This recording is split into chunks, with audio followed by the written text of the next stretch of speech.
Hola amigos, bienvenidos a Enigmas de la Tierra y el Universo, programa especial para Omni Radio y COU, en sintonía con la verdad. Hola amigos y bienvenidos a Enigmas de la Tierra y el Universo. Estamos aquí nuevamente hoy para hacer una exposición y trabajo clasificado de las diferentes tipos de clases de seres humanoides que nos han visitado a través de la historia y que nos siguen visitando. Se han realizado en distintos trabajos una argumentación sobre la existencia de la vida extraterrestre y un criterio sumido a la verdad, con los casos más referentes de la historia, documentados, certificados y clasificados de la siguiente manera: en clases de enumeración con diferentes tipos de formas, tamaños, colores, estatura, pero con un denominador común: la apariencia humana. Como se ha dicho alguna vez por allí, que el ser humano fue hecho y creado a imagen y semejanza del Creador, evidenciando las distintas tipologías de seres que nos visitan y nos han visitado, como he repetido con anterioridad. Podemos citar a dicho comentario una gran similitud en las diferentes composiciones y morfologías de los seres que nos visitan. A continuación estaremos haciendo un exhaustivo análisis sobre los humanoides que nos visitan y que nos van a seguir visitando en nuestro mundo Tierra. El estudio de las distintas tipologías está realizado en base a las estadísticas del ingeniero Ayn Mitchell de Francia, ingeniero Jacques Vallée, francés, que trabaja para la NASA, Cheder Pereira de Porto Alegre, Dr. Walter Brüller de Río de Janeiro, Dr. Carlos Paz García de Lima, Perú, secretario del Congreso Internacional Aeroespacial realizado en Mar del Plata en 1969. ¿Cuáles han sido los fines de este estudio? Establecer una clasificación de los diversos ocupantes de los ovnis, una exposición detallada de su comportamiento y otros datos en relación a su actividad. ¿Cuál ha sido la hipótesis de trabajo? Argumentación sobre la existencia de extraterrestres. El criterio de la verdad y la evidencia es cualquier cosa que aparezca tan clara a nuestra inteligencia que la duda no tenga razón de ser. En estas condiciones los argumentos son: la constante observación de los ocupantes, la gran diversidad de las regiones donde se observaron, la variedad en los niveles intelectuales de los testigos, así como la de las clases sociales a las que pertenecen. Todas estas condiciones constituyen un criterio de la realidad fundado en la evidencia de los hechos. Argumentación referente a la posibilidad de un estudio de los extraterrestres. Teniendo en cuenta que los ocupantes de los ovnis se presentan con una apariencia física comparable a la del hombre, se sirven, al igual que nosotros, de máquinas para sus desplazamientos y tienen un comportamiento social que se puede relacionar con el nuestro. Llegamos a la conclusión de que ha sido posible emprender un estudio racional de estos seres, con una probabilidad de error que sea aceptable. A pesar de que se pueden clasificar en tres grandes clases, los seres extraterrestres como denominador común presentan las apariencias de seres antropomórficos. 1. Clase de seres bajos de hasta 1,20 m de estatura. Clase 2. Seres medianos de 1,20 a 2 metros de estatura. Clase 3. Seres altos de más de 2 metros de altura. A los fines de estudio y para clasificar diferentes casos y actitudes de los humanoides, los hemos clasificado en 9 tipos diferentes. ¿Cuál ha sido el sistema de clasificación? Los puntos básicos que se han servido para la clasificación han sido los siguientes: clasificación según la forma, según haya usado o no escafandra según las características corporales y faciales de los ocupantes, La clasificación por la forma de los ocupantes ha demostrado que en la casi totalidad de los casos, 95.8%, la forma era humana. Tipo número 1. Seres normales. Seres de talla normal a grande, es decir, una estatura entre 1,65 m y 2 metros, a veces de altura mayor, cabellos rubios y cortos, en menos casos color negro o castaño, piel blanca normal, ojos, cejas y boca totalmente normales. Los vestidos se parecen a uniformes o trajes de una sola pieza color gris, plateado u oscuro. Capuchón ajustado a la cabeza como de monje, botas cortas, 3/4, corpulencia normal, teniendo a frágil en la mayoría de los casos. El vestido tiene una especie de cinturón como de cuero. Su actitud es pacífica y su comunicación telepática, aunque los testigos hayan expresado que hablan en su misma lengua. Esta consideración deriva que no se les ha visto mover los labios. A veces utilizan una especie de bola luminosa que se sostiene en una mano. Cuando la levantan, el testigo nota que sus fuerzas desaparecen. Se sienten invadidos por un embotamiento. Este es el único tipo en que han abundado más mujeres que hombres. En general, todos los casos se han producido en la Argentina, Brasil, Canadá, los Estados Unidos y Australia. El siguiente caso ya es archi y ultra conocido por la mayoría de todos ustedes, amigos, pero bien vale la referencia para compararlos con los seres de apariencia humana muy similar a la nuestra. Este es el caso del testigo Ramón Eduardo Pereira, fecha 20 de julio de 1965, 8:30 horas, el lugar San Francisco Solano, provincia de Buenos Aires, Argentina. Su protagonista es Ramón Eduardo Pereira, argentino de 38 años, comerciante casado, con 2 hijos de 14 y 1 año.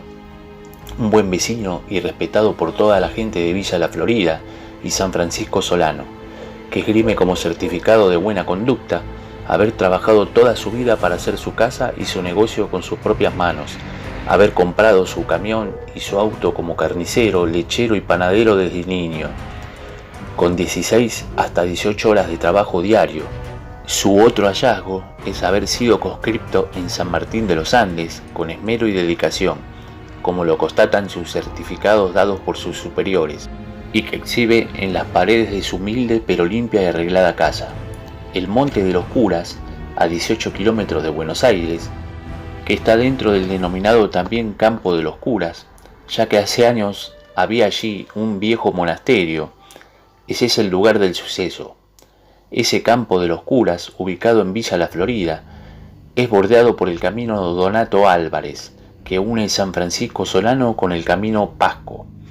El 20 de julio de 1965, a las 8:30 de la mañana, era un día de llovizna persistente y muy nublado. En su camioneta particular, haciendo su habitual recorrido de reparto de leche y pan, Ramón Eduardo Pereira viaja por el camino Donato Álvarez, cuando ve a su izquierda que cae del cielo lo que a él le llama la atención y similar a un paracaídas luminoso. Detiene el automóvil, baja, camina unos 500 o 600 metros para pasar por un pequeño arroyuelo y un terraplén de las vías del ferrocarril General Belgrano, que une La Plata con la estación Nueva Pompeya en la capital federal. Al llegar al bosque se encuentran no ya con ese paracaídas luminoso, sino con un pequeño avioncito de escasos 2 metros de diámetro, de forma ovoide, sin alas ni hélices, sin remaches ni juntas. La parte inferior es una semiesfera de acero, con 2 escapes a los costados, y que la parte superior otra semiesfera de plástico o algo similar. Las mismas están colocadas espalda contra espalda. Frente a ellas, tableros con luces. En uno de los asientos hay un ser vestido con un mameluco gris y una capucha de la misma tela. Este individuo no ve a Pereira, quien rodea el aparato observando todo en detalle. Pereira sobrepasa el aparato por su parte trasera, camina unos 5 metros hacia el interior del bosque y ve entonces a unos 30 metros del aparato, junto al árbol, a otro individuo que mira el cielo con un papel en su mano derecha. Pereira sigue caminando a unos pasos más y el ser que está junto al árbol gira, ve a Pereira y comienza a caminar velozmente hacia él. Ambos se cruzan Pereira le pregunta si necesita algo, ya que piensa que es un avión que ha tenido un desperfecto. No recibe contestación alguna.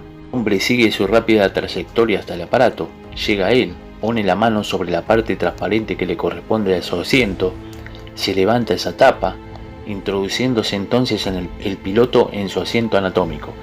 Pereira no observa ni botones ni perillas como para abrir esa transparente parte superior, a pesar de haber estado tan cerca. El piloto está colocado ya dentro del aparato. El protagonista siente un ligero sonido de soldadura autógena que sale de los escapes de los costados. El aparato comienza a elevarse lentamente en forma vertical, se detiene a unos 30 metros por encima de la copa de los árboles y luego emprende veloz carrera en el cielo, perdiéndose como si fuera una luz alargada, como un meteoro ascendente. Pero veamos cómo eran los seres que vio Pereira. Tenían entre 1,75 m y 1,80 m de estatura, complexión fuerte, vestían mameluco gris plomo, una capucha como de monje de la misma tela. El hombre que estaba dentro del aparato la tenía puesta mientras que el que estaba afuera la tenía tirada sobre los hombros. Colgaba de su cuello un par de gemelos, quizás un poco más grandes que los comunes, y en su pierna derecha una cartuchera. Además usaban un cinturón con hebilla plateada y botas 3/4, posiblemente de cuero.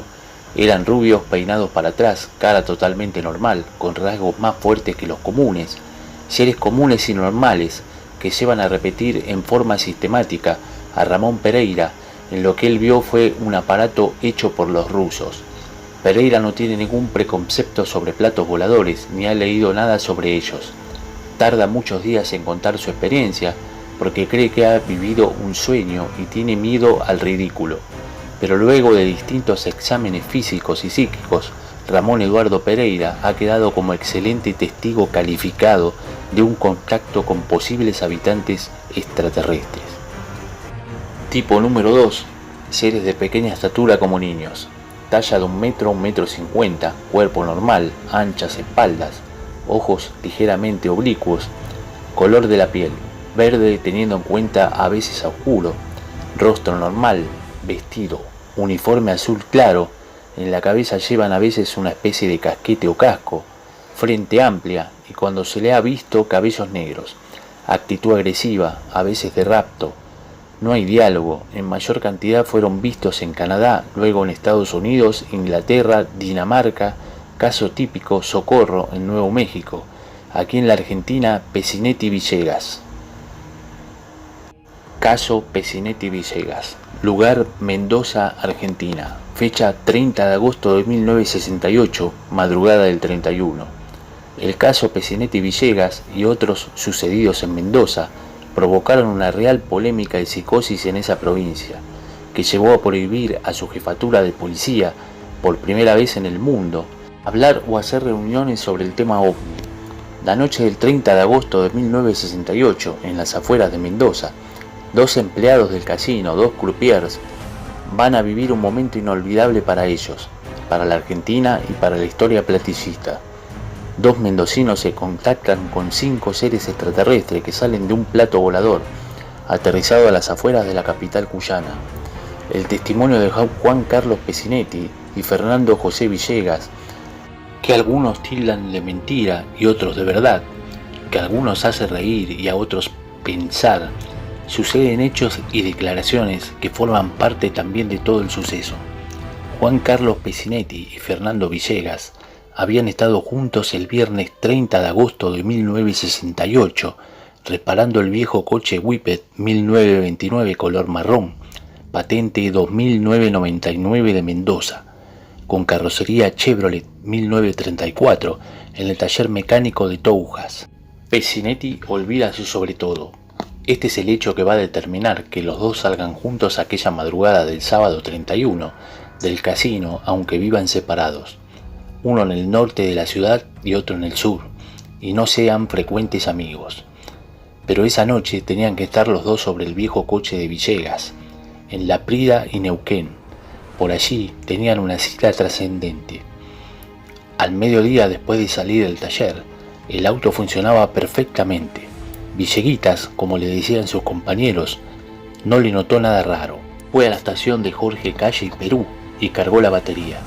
Regresó a su casa, se acostó y se durmió. A la noche, como de costumbre, se fue a trabajar y Pecinetti lo encuentra a las 22:30 y le comenta el olvido de su abrigo. Pecinetti se queda hasta después de las 3 y se encontraba muy fastidiado porque estaba sin el auto.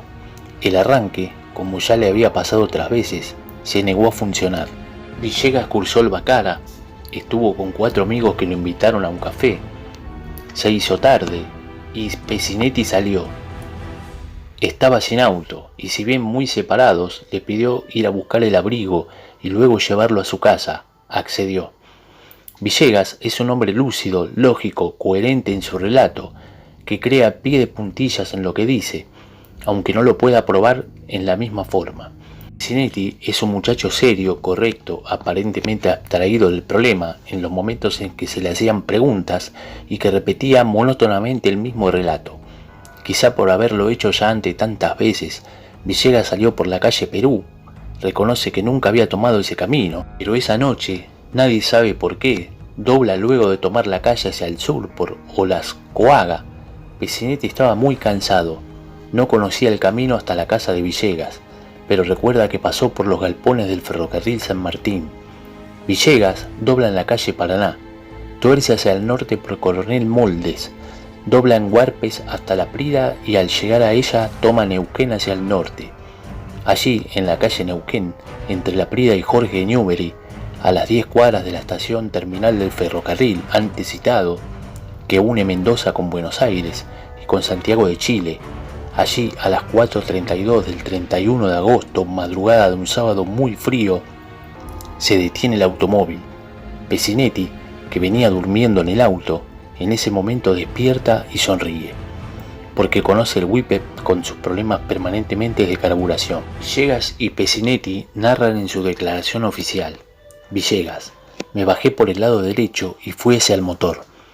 Pecinetti: yo también descendí. Al dar la vuelta al guardabarro izquierdo miré hacia el oeste y vi algo sorprendente. Suspendido a 1,60 m sobre el suelo, más o menos, era un objeto semejante a 2 platos pegados por sus bordes y describiendo una luz muy compacta. Pecinetti: el aparato tendría unos 5 o 6 metros de diámetro. Era de color gris, muy oscuro, con una pequeña oscilación y sin tocar el suelo. Los protagonistas están a 30 o más metros del aparato cuando ven 5 sujetos, que recién perciben cuando se acercan 3 y quedan 2 más atrás. Sienten entonces una gran impresión, un poco de temor, no tienen ganas de correr, sienten como un relajamiento, un sentir nada. Solo estaban allí, ellos, 2 y 5 extraños sujetos que salían de un enigmático objeto. Llegas. Los 5 sujetos se acercaron, caminaban lentamente como personas comunes, tenían las orejas recortadas por la luz de fondo, eran como las humanas. No movían los labios y poseían rasgos comunes. Nunca pude mirarlos a la cara. Se me acercó uno de ellos, a mi derecha, y sin poder girar los ojos, alcancé a ver cuando salían de mi visión directa lo que al rabillo pude vislumbrar. Sentí a medida que ellos avanzaban 2 palabras en castellano, como si fuesen en mi mismo pensamiento: no temer. Las tenía aquí, en mi cabeza. Después escuché 3 vueltas al sol para estudiar costumbres e idiomas. Cuando ellos venían caminando, Pecinetti pudo apreciar su estatura, 1,50 m más o menos, y su ropa enteriza. Todos vestían igual, especie de buzos u overoles, como los de los corredores de autos.